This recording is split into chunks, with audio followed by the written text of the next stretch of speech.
And good evening. This is Ken Kraetzer for CaMMVetsMedia. We cover cadets, midshipmen, the military, and veterans proudly since 2008. And it's our weekly report. And glad to have with me Jack McGuirk. And Jack keeps a close eye on veterans news and also on military news. I had a couple of events I'll talk about a little later. I was at West Point last week for the presentation of the Thayer Award, which is the highest honor that West Point and its Association of Graduates provides to distinguished Americans, and they presented it to the Honorable Elizabeth Dole, former senator, former cabinet secretary of two different departments, both labor and transportation, and also the president of the American Red Cross, and wife to another distinguished American, Senator Bob Dole, who also had received the Thayer Award. So I'll have a little bit more about that. And then I was up at Syracuse on Saturday for Army's football game there, a 29-16 loss to the Orange.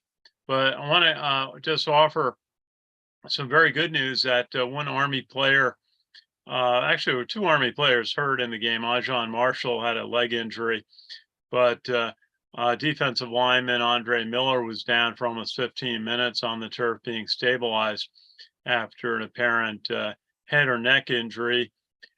We don't have the specifics, but the good news is that he is up and about at West Point, walking and receiving medical attention. I wonder if he went to class today, but very good news that Andre Miller is okay and not seriously injured, and might even get back on the football field in the future. So, Jack, tell us, what are your stories? It seems like Ukraine, it's a lot of stories about trying to get munitions for Ukraine to advance in its fight against the Russians. Yeah, we'll start with a big story there is Ukraine struck the headquarters of Russia's Black Sea Fleet in a missile attack. This was on Friday. That left a serviceman missing and the main building smoldering, according to military officials on both sides of the war, and images seen from Crimea. The Russian Defense Ministry initially said one service member was killed, but then issued a statement saying he was missing following the attack on the port city of Sevastopol. The Crimean Peninsula, which was, remember, annexed by Russia in 2014, has been a frequent target since Putin ordered the invasion of Ukraine, which was almost 19 months ago. And the attack came a day after Russia pounded cities across Ukraine with missiles and artillery strikes. And also, President Volodymyr Zelensky, Ukrainian president, was in the United States. He actually spoke at the UN and then went to Washington, met with President Biden and congressional leaders, while a $24 billion aid package is under consideration. The Russian-installed governor of Sevastopol, Mikhail Razbahayov, said that no one was injured from that attack outside the burning headquarters building. But the Russian Defense Ministry said 5 missiles were shot down by Russian air defense systems responding to the attack. But it was not immediately clear if the headquarters was hit in a direct strike or if debris from an intercepted missile hit the building. But yeah, that's a big strike there on the Black Sea headquarters by the Ukrainians on the Russians' Black Sea headquarters. We talk a lot about how the Russian Navy has been launching missiles into Ukraine. So, yeah. Well, you know, it's interesting to see what missiles Ukraine is receiving from the U.S. and from the European Union, NATO countries, and you know, they're getting more sophisticated and they're targeting better and creating serious damage. I said the submarine that was damaged in an attack last week was the first attack on a submarine that was seriously damaged since World War II. You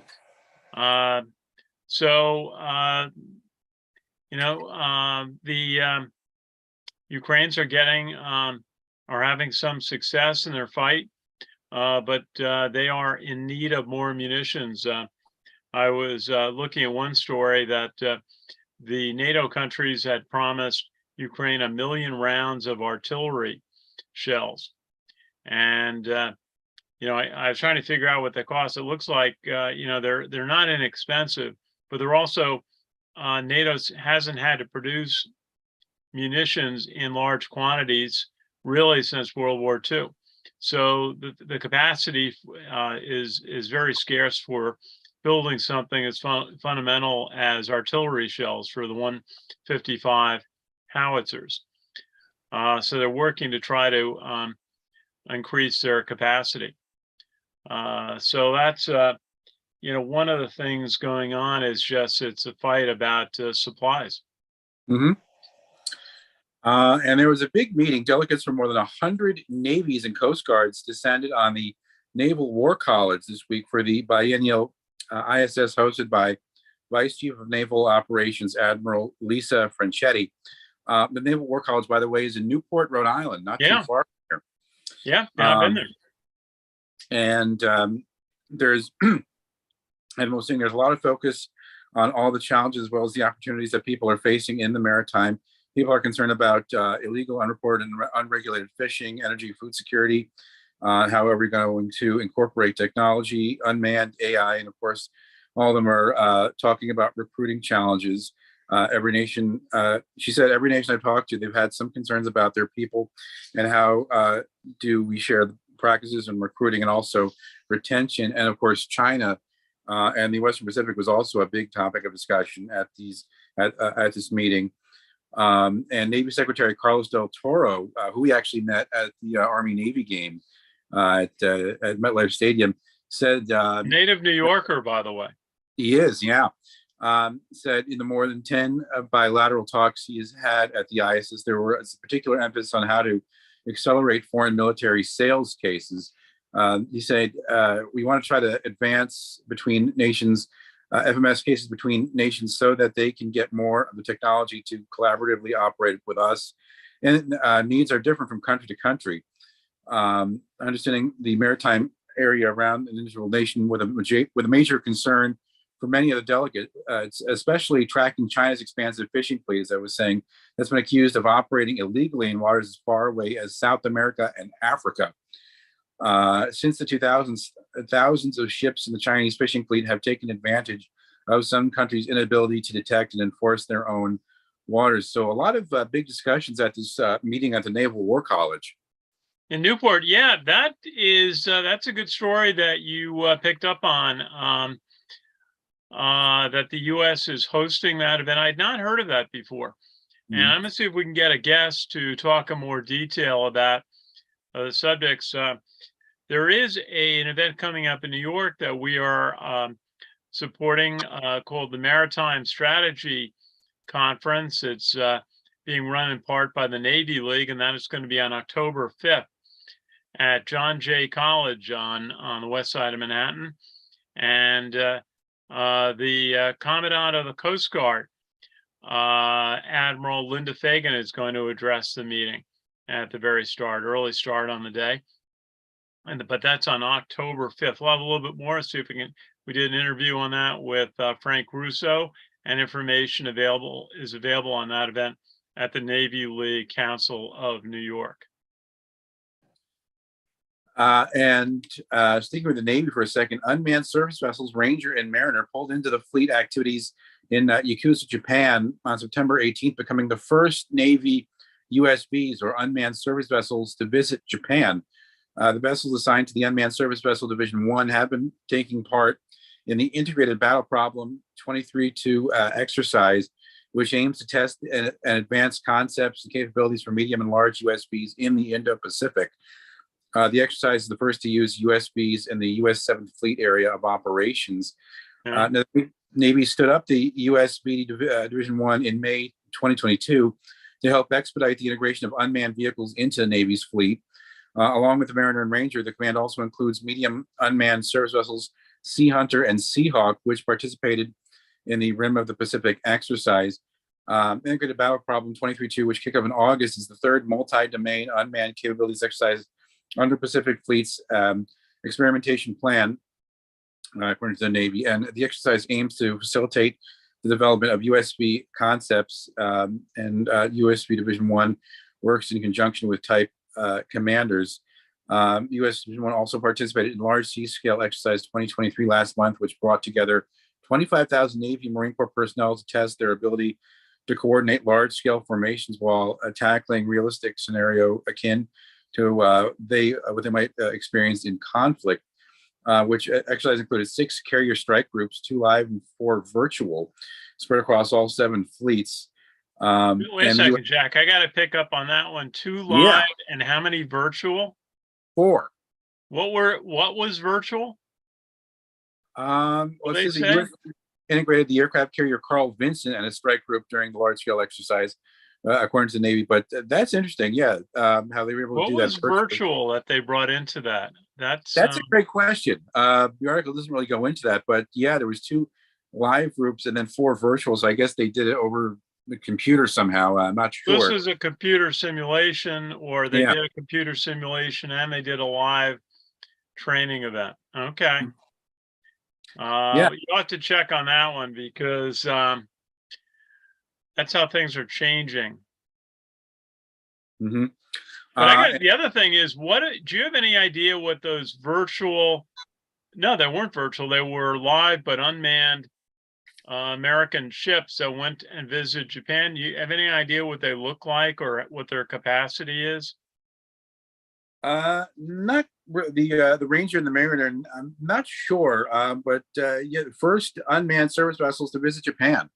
So, well, I mean, they got to be big enough that, one, they got to be able to cross the ocean. Yeah. And 2, they got to be substantial that they look impressive enough. I hadn't really thought of any of those being very large. Mm-hmm. You think of the unmanned vessels and you think of ones that are going to do coastal patrol or, might lead on invading a beach with a big gun on its front, blasting away at a beachfront so that troops could land behind it. We'll have to see. Maybe I have to get a picture of one of those. I have to find what were the ships called? What were the names? The Ranger and the Mariner. Ranger and the Mariner. Okay. Mm-hmm. Well, Ranger is a famous name in U.S. Navy history, most recently an aircraft carrier. Yep. Retired a few years ago. So we'll have to find what that looks like. Anything else? Yeah, big story out of the VA. Our friend Leo Shane does a great job covering the VA. But the backlog of veterans' first-time disability claims in coming weeks is expected to surpass 300,000 cases for the first time in almost a decade. But Veterans Affairs leaders insist that the rise isn't a sign of their systems being overwhelmed like they were in the past. Instead, they're saying the rising backlog reflects a dramatic surge in claims related to new military toxic exposure benefits. Still growing numbers. Okay, yeah, burn pit. Yeah, still growing numbers of overdue claims point to more veterans waiting longer for disability payouts, which can range from a few $100s to nearly $4,300 a month, depending on the severity of the injuries. Disabled veterans can retroactive pay if their claims linger in processing for multiple months, but that delay can cause hardship and anxiety for individuals dependent on the help for finances. Now, the backlog for first-time disability claims pending for more than 125 days, the standard set by the VA to process the files, reached 292,499 this week. It hasn't been above 300,000 since 2014. Yeah, you remember when the backlog for various types of claims, disability claims and others, had reached over 1 million cases. And it was identified the process being used was so manual to examine those claims and paper oriented that it took forever. And also some claims would be denied but eligible for a review, so veterans would go back and ask for a second or third review of their claim. And the public doesn't understand that some VA benefits the former military member has to apply for individually if they're not related to their service illness. But that's also treatment. It's also being eligible for disability pay based on the severity of the injury. And I know some local veterans who went through that process. You have to be identify what percentage of loss of function have you received from the military service. But now this is a lot of potentially cancer claims that are resulting from the burn pit exposure. Those were places at military bases where debris, paper, chemicals, anything that they wanted to get rid of would be burned. And in too many cases, they were burning toxic materials. But I mean, even plastic, if you're near it, can be toxic. So there was no thought about that of the danger. In fact, it used to be considered a place, a social gathering spot for soldiers and to watch their materials be destroyed and have conversation during that time. But it turned out to be a bad way to gain unfortunately gain exposure to toxic materials. And they're saying that the backlog surges are mostly related to the promise to address Comprehensive Toxics Act, or the PAC Act. We talked about the PAC Act right before, which is signed into law August 2022, which expands disability benefits for 12 types of cancer and 12 other respiratory illnesses related to the burn pit smoke exposure, like you were saying.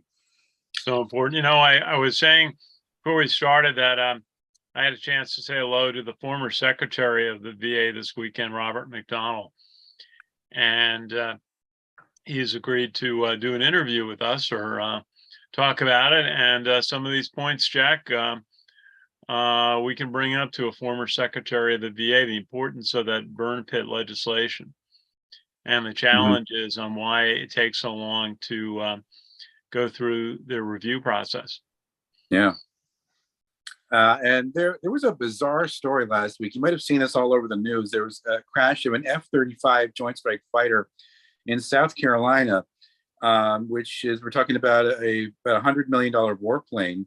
But what was bizarre about this, it was a U.S. Marine Corps pilot was flying the plane, and he experienced a malfunction and was forced to eject. And the aircraft was only flying at about an altitude of 1,000 feet. And only about a mile north of Charleston International Airport, in a populated area that led the pilot to parachute into a residential backyard. Now, it's interesting, the Marine Corps variant of the F-35 is different from the Air Force and Navy versions in that it can take off and land like a helicopter, which allows it to operate on amphibious assault ships. But also, it's the only one of the three that has an auto-eject function on the ejection seat, according to seat manufacturer Martin Baker. Which raised the questions as to whether the malfunction the pilot experienced was the seat itself. And it was interesting, the plane actually flew, after the pilot ejected, it flew another 60 miles and landed in the middle of, I think it was a park or something in the woods. So it crashed. Crash site. It just crashed, 60 miles from where the pilot ejected. So really bizarre situation there. Yeah, we'll have to find out what the results are. If it was the ejection seat malfunctioning. I've never heard of that. An ejection seat going off on its own, because there's a couple of protection gears so that doesn't happen. You know, you have to, there's a couple of protections in the cockpit, and you also have to have the cockpit canopy raised so that the pilot's helmet or top of the seat doesn't just slam into the canopy. Right. With the F-35Bs, those are the vertical takeoff versions of the F-35. And it's interesting, you know, with automatic autopilot, you wonder if the plane still might have been able to be landed on its own. But apparently they lost control. So there was no ability for the plane to fly itself after the ejection. But there's got to be some planning on that, because this does happen. And the big fear is that the plane then crashes into a populated area. So there's got to be some direction that the plane can accept, even if the pilot is ejected. I'm sure they've planned for situations like that. And should have an autopilot available to kick in, so that the plane could either land itself or it could crash in a non-populated area. Interesting, but glad the pilot's okay, but it's $100 million of airplanes lost to the Marine Corps. Absolutely. And this is a nice story from yesterday. Yesterday was the annual Tunnel to Towers walk run, 5K, down in Lower Manhattan, which traces the final steps of firefighter Stephen Siller, who, of course, ran into the Twin Towers on September 11th and unfortunately was killed that day. And more than 1,100 cadets, faculty, and staff from West Point, including the first captain, Martin Vanderwall, who I think you interviewed once. I saw him last Thursday. West Point Superintendent, Lieutenant General Steve Gillen, Dean of Academic Board, West Point Brigadier General Shane Reeves, and West Point Commandant Brigadier General Lori Robinson, along with members of the cadets. They all participated in the 5K, and they've since 2003, the Corps has been very much active in this 5K run. So they're committed to remembering and honoring fallen annually. So very nice event yesterday, and huge turnout from West Point. Yeah, my wife and I ran in that last year. We couldn't do it this year, but it's a huge crowd of people running. I think it's like 20,000 people, and many of those New York area colleges and universities participate. And yeah, West Point will have a great number of the cadets. I guess anybody who doesn't have an assignment that day gets on a bus very early in the morning to go down to New York City to run in the event. But last year they also had a line of freshmen, I believe they were. So when you come out of the tunnel, you run about a half mile above ground, and then you run into the tunnel for about 2.5 miles. And then you get to the end of it and you start to see daylight again, and you go uphill up the ramp. And then there's a line of West Point cadets with flags lining the route. And then there's some other Army, National Guard, and some other ROTC students and others, and then scouts eventually lining the balance of the route as you do about another half mile or so before the end of the race once you come out of the tunnel. But a great cause, and great to see that West Point really embraces supporting that event. Mm-hmm. And a couple quick football stories. Navy had a bye week this weekend, but coming up this weekend, they're hosting South Florida. Air Force, they're 4-0 now. They had a 45-20 win over San Jose State. They have 428 yards total offense. Once again, they had two guys, I should say, with the total offense, 428 yards total offense, 400 rushing. So mostly rushing offense there. And two guys on the team had, for the second game in a row, over 100 yards rushing. John Eldridge III and Emmanuel Michel. Emmanuel Michel rushed for 148 yards, had 3 rushing touchdowns in the game. John Eldridge III, 102 yards rushing, and 2 rushing touchdowns for him. San Jose State actually had a 20-10 lead with 3:24 left in the half before the Falcons scored 35 unanswered points to win the game. San Jose State was scoreless in the second half of the game. So big win there for Air Force. They are back home this weekend hosting San Diego State. But they're off to a great start, the Falcons. Yeah, everybody's asking, why are they successful without having to really change their offense the way Army and Navy both did due to the new NCAA blocking rules. They seem to be still running the offense under center and running things pretty much the same as they have. Very successfully. You have to check on that, see if any of the stories out of Colorado Springs explain how Air Force is able to maintain itself on offense while Navy and Army both changed. Well, thank you, Jack. Anything else? No, that's it. Okay, great report as always. I'll focus a little bit. I was at West Point on Thursday for the presentation of the Thayer Award to Elizabeth Dole and see if we can play a little bit of the parade that was given to Elizabeth Dole on Thursday evening of last week.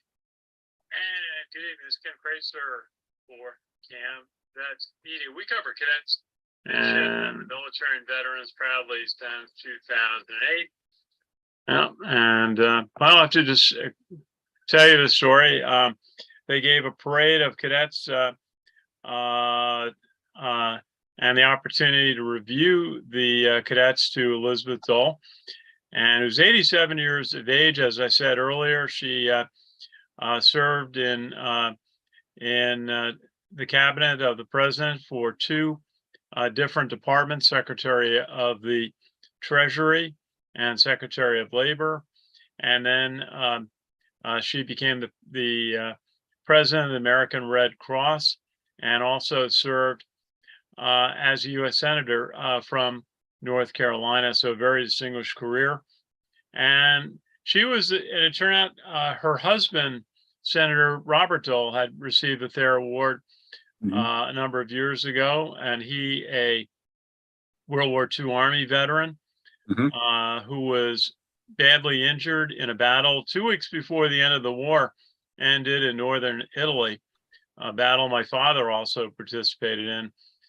Senator Dole with the 10th Mountain Division. My dad was in the 91st Infantry units that were parallel marching north and liberating the areas north of Rome all the way to the Po Valley. And then she talked about his determination to recover and go to law school and to eventually run for Senate, which he served in for an extensive number of terms. And then something that was a couple of things very popular with veterans is that Senator Dole, Robert Dole, would meet veterans who would go to Washington on honor flights. And he would meet them, he'd sit out on Saturdays at the World War II monument and greet the honor flights as they came through, which endeared him to veterans. And the other local connection, and Jack, you may remember this, is there's a veteran from New Rochelle who also served in the 10th Mountain Division, and Robert Carafa. And we got to hear him tell the story that he had served in Senator Dole's, then Lieutenant Dole's, infantry unit in Italy. And Lieutenant Dole was handled things by just saying, Sergeant, you've been here for a long time. Run things the way you see fit. If I have a comment, I'll talk to you. But then Lieutenant Dole went up front on a mission, and as we know, was badly hurt. And Sergeant Carafa saw this happen and went out to pull Senator Dole back from the front line to be treated. And Sergeant Carafa told the story that he didn't know who the individual was, the lieutenant. Wasn't even sure of his last name. He thought it was Doyle instead of Dole. But then, years go by, and Sergeant Carafa is invited to an event honoring the 10th Mountain Division, and so he goes, and he is introduced from the podium by Senator Robert Dole, and who tells the story and extends appreciation to our friend Robert Carafa from New Rochelle for what he did that day to save his life, essentially. And so Frank Carafa, for the rest of his life, always was telling that story. And he and Senator Dole were best friends until they both passed away. In fact, Senator Dole came down to his wake in New Rochelle. So then the event moved into the Washington Hall, and very ornate. Have you ever been in that building at West Point, Jack? I don't think I have, no. It's very ornate. It was rebuilt, doubled in size. As you go in, and there's, I believe it's 5 or 6 different wings for cadet seating so that the cadets can all have their breakfast and lunch in 20 minutes and then proceed on to their next class. And it's a very old style building. In the middle, there's what once had been the entranceway, and they call it the poop deck because the announcements are read from a podium there. And so it's a real honor to be there. There are flags and decorations from all of West Point. And then Elizabeth Dole was introduced first by the first captain, Martin Vanderwall, and then by the superintendent, Steve Gillen, and then by the former secretary of the VA, Robert McDonald. And then she got up and she'd been in a wheelchair for most of the day out at the parade. And then she got up from the wheelchair and stood to offer 15 minutes of remarks with very high energy. She really got the cadets going with, how she emphasized the importance of duty on her country. And the importance of service and the importance of unity, and just really amazed people about how energetic she could be in that moment. And you hear about politicians and some entertainers who are at an advanced stage that are able to rest and then be able to perform at a high level for doing different types of events. Well, that's what the Honorable Elizabeth Dole was like, very high energy. There was a long line of cadets afterwards who went over to say hello or have a photo taken. And she even went out in a wheelchair into the rows of cadet seating and shook hands with as many as she could. So a very popular recipient of the Thayer Award on Thursday night. Mm-hmm. We went up to we went up to Syracuse on Friday, and on Saturday morning we went to the Association of Graduates event that was run by a couple of members of the class of 1992, and that included Cindy Boyd, who was class president of the class of 92. And women had been at West Point only for about 20 years then. There had been a first captain before that who was a woman. But she said it still wasn't easy. She works for Lockheed Martin now. So we have that. We'll put that in our comments field. And then we went to the game. But I will say we saw Robert McDonald there, the former secretary of the VA. And so we had a chat. He suggested that we be in touch to do an interview, which would be a real honor for us, and a chance for you, Jack, to ask a few questions about all your coverage of the VA. Mm-hmm. Then we were at the game. It was Military Appreciation Day, and I thought Syracuse did a lot of nice things. There was a special section a couple blocks away from the stadium. The stadium is right in the middle of the campus there. It's right where the old Archibald Stadium had been, right adjacent to their main park area in the middle. But there was a veterans fair going on. And then we heard the Syracuse marching band do a concert in front of the one of the buildings right in their park in the middle of the campus. They paid tribute to the Farmingdale High School band that was in a terrible bus accident driving to an event upstate, and with several people killed in that terrible event. They paid tribute there. And then the game, there was a nice pre-game show that Syracuse band put on, and they did an oath taking by about 30 members of their ROTC program. Stood up and took the oath just before the national anthem, and they invited the conductor of the West Point band to be the band leader to lead the Syracuse band in the national anthem. with a West Point band vocalist. And then later at halftime, the West Point band was invited onto the field with the Syracuse band. And you got to picture this. There's probably 250 performers in the Syracuse band. The West Point band has about 60. So they march out in front and they do the Armed Forces medley with the anthems of the 6 branches of the service, including the Space Force. They have an anthem now. Hey, wow. Okay. And so it's performed and it's a little different. Very nice. And then during the game, they at quite a number of the breaks, they had stories portrayed of Syracuse military alumni, and introduced a couple of them in person at the game. So really did a nice job with Military Appreciation Day. And then, as we said, we'll talk more about it on our show Tuesday night on our Army football huddle. Army played very well in the first half, led 10-3, but then Syracuse got in gear and had a very strong second half. 2 injuries for Army. Ajon Marshall had a leg injury. We don't know if he'll be back. It looked pretty serious.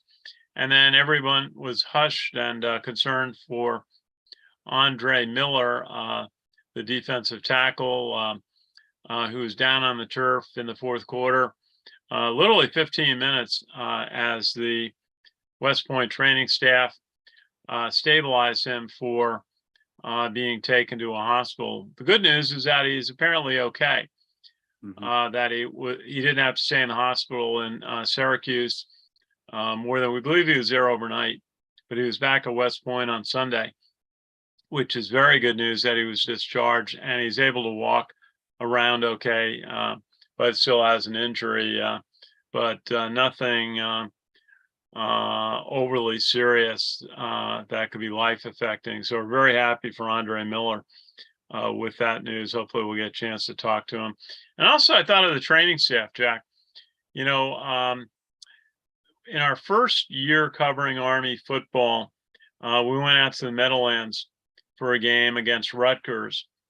And sadly, on a kickoff, Eric LeGrand, the Rutgers player, ran into Malcolm Brown, an Army defensive back who we knew well, and both didn't get up. And Malcolm Brown was injured, but he was okay. But Eric LeGrand didn't get up and had a very serious injury and lost use of basically his arms and legs, and has had a long recuperative process. But he's now doing very well.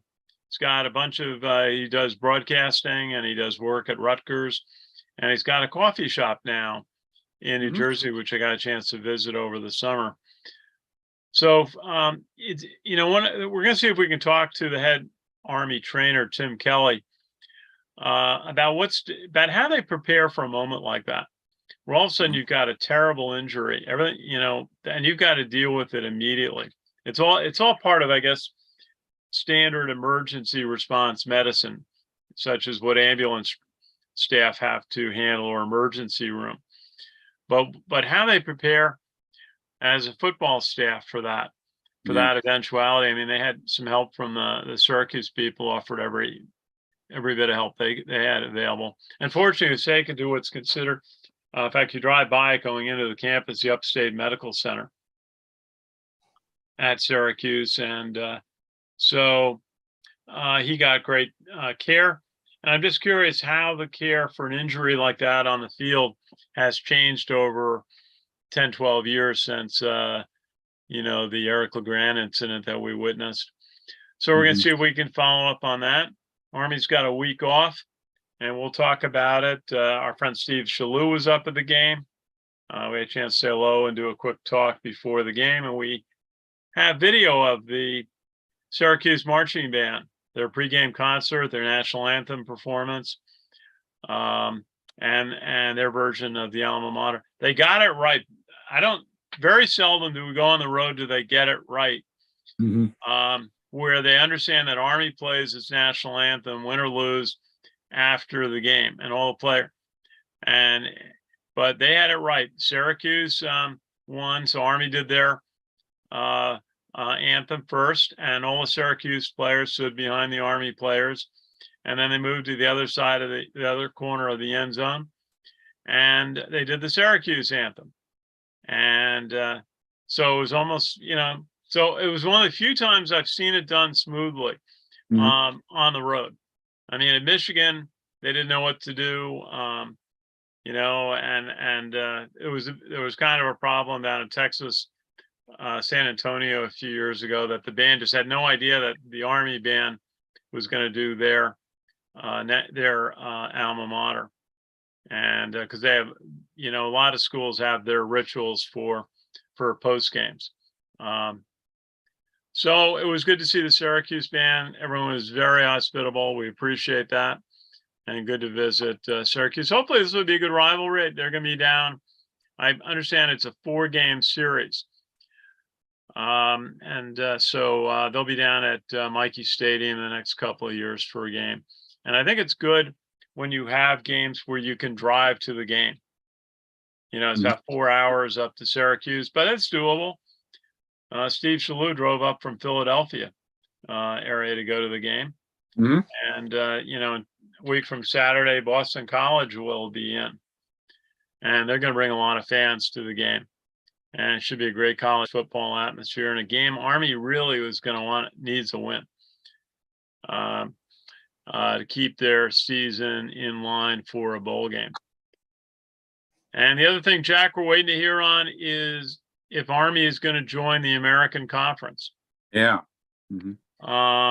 The talk I'm hearing is it's a matter of working out the details, such as how will the Army-Navy game be positioned to stay at its current slot in the college football schedule of the 2 weeks after Thanksgiving, the week after all the college football conference championships.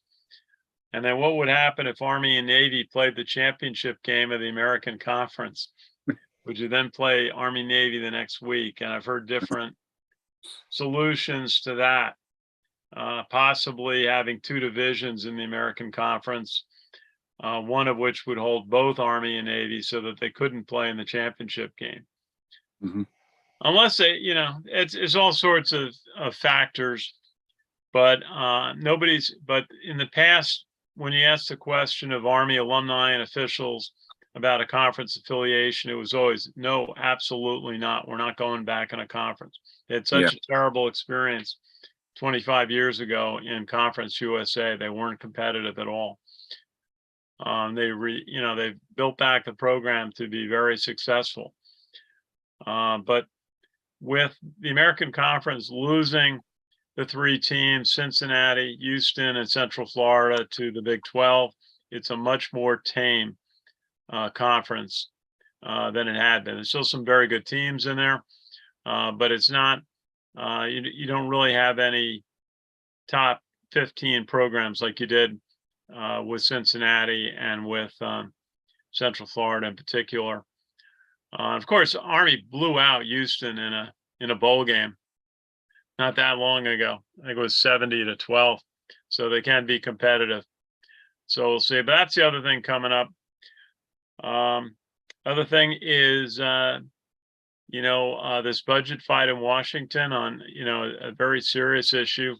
That the government could shut down at the end of September because a new budget hasn't been passed. That affects the military. What happens is the government runs on what's called a continuing resolution, which means that their budgets are frozen at the prior year's level, but you can't hire anybody and you can't start any new projects, which is a big handicap to the military. And it also affects the service academies. In fact, there was the last time it happened about 10 years ago, Army had a game up at Boston College, and there was uncertainty whether Army had the money approved to make the road trip. It was only a bus trip, but you still have the buses and you still got hotels for, 150 people and so on, meals. And they weren't, it was uncertain whether they were allowed to use government funds for that if the government is shut down. So what they ended up doing under Boo Corrigan's leadership is they did access funds they had separately maintained for the Army Athletic Association, kind of their contingency fund. Good planning. But we will see. Army's got a home game, but there's all the other teams too. And Army is a separate, Army Athletics financially is a separate organization, so it has separate funding from ticket sales and donations that it can use. But it's not easy. The past, when this has happened, the government officials, the academy officials all sweat it out because it limits what they can do to train the cadets. It affects staffing, it affects all sorts of different aspects. It also affects their efforts on repairing the damage from the July storm, which is not entirely done. They were looking for over $100 million to finish completion of the repairs to the roadways and other aspects, buildings that were damaged by the flood in July. So Jack, appreciate your efforts. Some great stories that you covered very professionally, as you always do. Mm-hmm. Thank you. And so we will, tomorrow we'll have our Army football huddle, and we got a bye week this week, but a lot going on. And so thank you for watching. Thank you to Jack. And this is Ken Kraetzer for CaMMVetsMedia. I wanted to thank our sponsor, the New York Yankees. They finished their home season today. And we appreciate their support and interest in what we do to cover West Point. They actually are going to host a game between Syracuse and Pittsburgh on Veterans Day.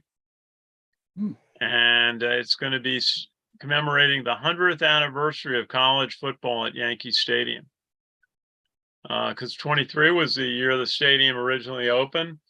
And so they're going to have another game. I don't know. We have to look up what was the first college football game at Yankee Stadium.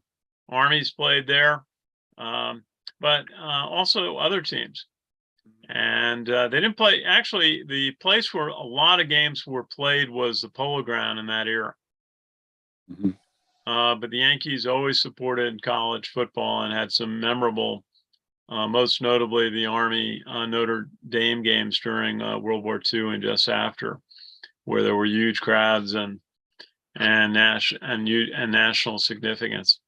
So Jack will say goodnight. And again, Ken Kraetzer for CaMMVetsMedia. We cover cadets, midshipmen, the military, and veterans proudly since 2008. So thanks for watching.